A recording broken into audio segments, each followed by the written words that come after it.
Hello, hi guys! Magandang gabi sa inyo lahat. This is Chin from Masagada Channel, a faith healer o Mata reader. So ngayong gabing tatingnan natin ang nagsasabihin sa inyo ng ating mga gabay. This is a special gabay for the month of November 6 hanggang November 15 for the sign of Taurus. So Taurus, welcome to my channel. Ano kayang messages, advices, at spirits ang ating masasagap for today's video?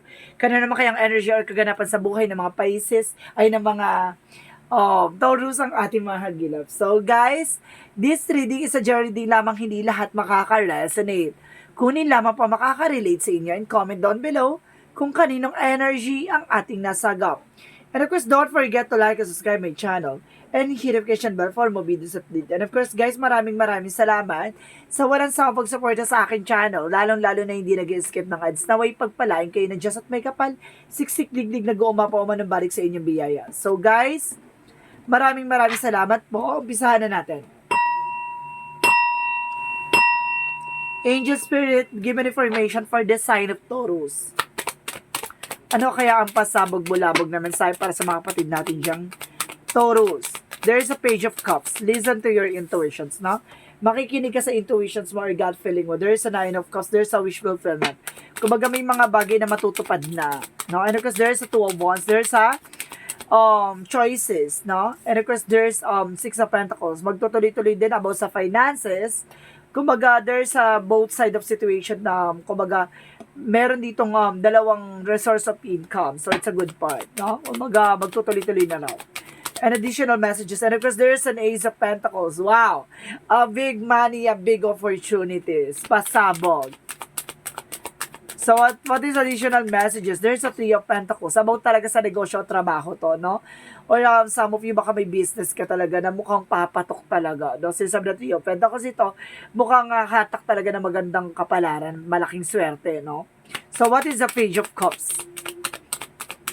What is the Page of Cups? There's a King of Pentacles. There's a security about sa finances. And of course, there's an Ace of Cups. A new romance, no? Mukhang there's a killing, no? And of course, magdadala sa inyo wish fulfillment. At the same time, there's a Queen of Cups. There's an healing. Magkakaroon ka daw healing dito sa lahat ng bagay, no? Both side of situations. So, let's see what is the Six of Pentacles. There's a Temperance. And of course, there's a perfect timing, no? Kumbaga, ibibigay at pagkakalob sa ni God. Kumbaga, on the right time, on the right place. And of course, on the perfect timing and divine timing.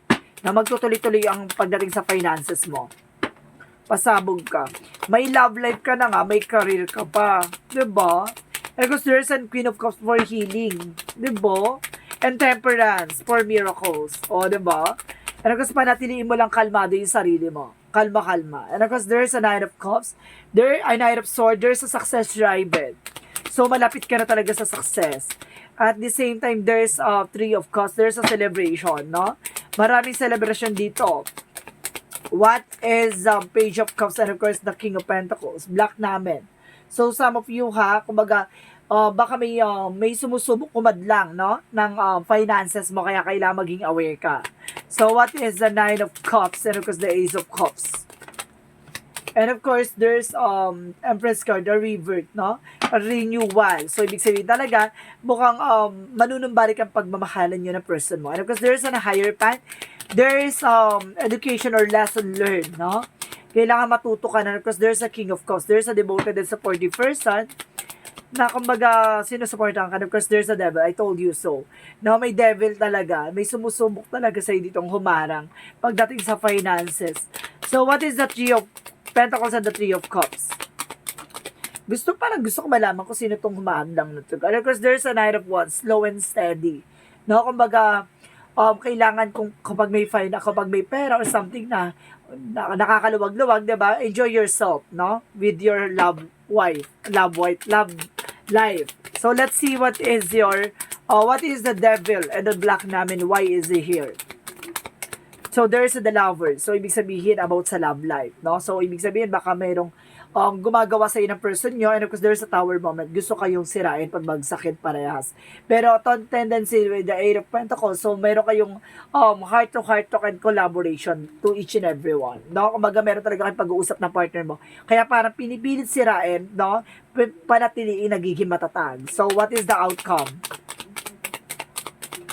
Kaya pala, there's a devil. So, ibig sabihin dito, it's all about you and your loved ones. And of course, there's an Eight of Cups. Let go and moving on. Moving forward. So, ibig sabihin dito, hayaan mo lang daw sila sa kung ano mga ginagawa nila, no? Kumbaga, wag ka mag-alala. Six of Wands is here. Magtatagumpay kayo sa larangan na gusto nyo. 'Di ba? Kumbaga, dapat deadma lang. Huwag nyo iniintindi daw yan. 'Di ba? Makakahatak yan ng kamalasan. Yung kamalasan na ginagawa nila, hindi yung may epekto. No, and of course, yung ginagawa nila black magic at hindi nagiging epekto. Kumbaga, nagpapatuloy kaya talagang winawaksian nyo at kumbaga dinededman nyo yung ginagawa nila. It's a good part, no? And of course, there's an act, no? Kumbaga, pinutol nyo yung pattern, stop the pattern. And of course, there's a silent treatment and abandonment, no? Parang talagang dinedman nyo sila. And of course, there's not enough.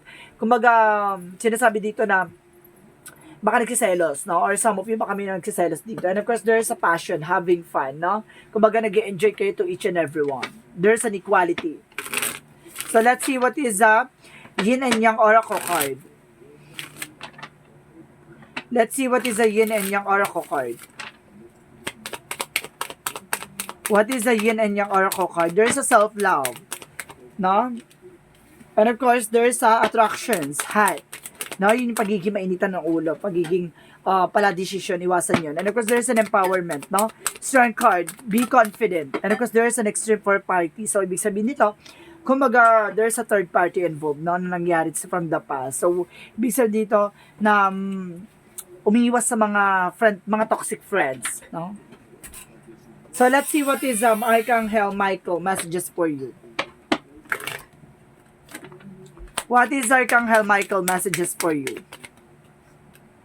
The person you're asking is about trustworthy. Yung taong kinakausap mo, pagkakatiwalaan mo. And of course, there's an innocence. Maaaring may mga bagay na hindi ka pa alam, no? At hindi mo pa nalalaman. So, maaaring ipaalam na sa'yo at malaman mo na. And of course, there's spend more time outdoors. So, kailangan mo mag-unwind, diba? Para ma-relieve yung stress. So, let's see what is this Desmontology. Show the world the real you. Ipakita mo sa mundo kung sino ka, diba? And of course, you are good enough, no? Pagdating sa sa'yo, sapat ka na daw, no? And of course, believe the impossible. So, ibig sabihin, maniwala ka sa mga bagay na imposible ay posible, no? And of course, let's see what is additional messages. And of course, there's called by it's time to step up, no? Panahon na para bumangon. And of course, there's you're not alone, no? Hindi ka nag-iisa dito. Sinasabi dito na may katulong at katuwang ka, no? You're not feeling isolated, no? Hindi ka nag-iisa. So, let's see what is additional messages. And of course, there's bathroom cleansing. So, some of you kailangan mo raw mag-cleansing. At the same time, there's go for it. Ilaban mo daw, no? And there's a mystery. Maraming mystery at maraming listen to your intuition. Makikinig ka lagi sa gut feeling and of course vibrations mo. Baka sa instinct mo pinapasok to by your dreams. So, may mga dreams ka na kailangan pansinin, no? Let's see what is additional messages. Kapag masama yung mga dreams mo, kailangan mo mag-cleansing. Maligo ka na may asin. Para nang sa ganun, ma-cleanse yung mga negative energy.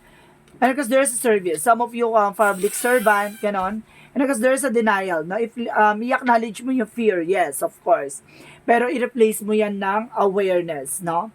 Kumbaga, may mga bagay na kailangan mong labanan, no? And of course, palitan mo yan ng confident.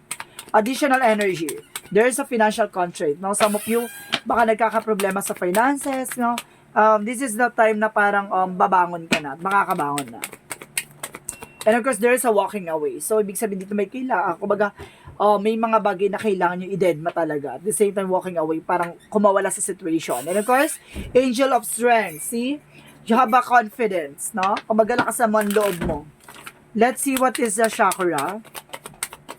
What is the chakra? And because there's a self-worth, no? Dapat alam mo sa sarili mo kung anong grounds mo. And renewal, no? Magkaroon ka ng panibagong eksena, kumbaga, simulan mo ulit yung panibagong eksena mo. Because there's a service. Some of you are public servant or something, tumutulong ka sa mga nangangailangan or something, no? Or service crew or something na services ng trabaho mo.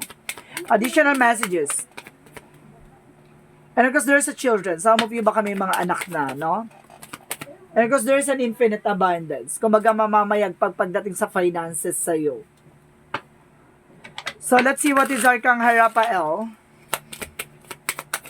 Arkanghel Raphael said, stay positive. So, ibig sabihin dito, being optimistic, no? Panatiliing, kalmado at panatiliing positibo sa lahat ng panahon, sa lahat ng pagkakataon. So, let's see what is the Jesus loving quotes. Ask and shall be given to you, no? Ibigay mo at yung hilingin mo kay God. Hingiin mo yung mga bagay-bagay na alam mo makakatulong sa'yo. Ibibigay sa'yo at ipagkakalob sa'yo kung nararapat para sa'yo. Let's see what is this energy.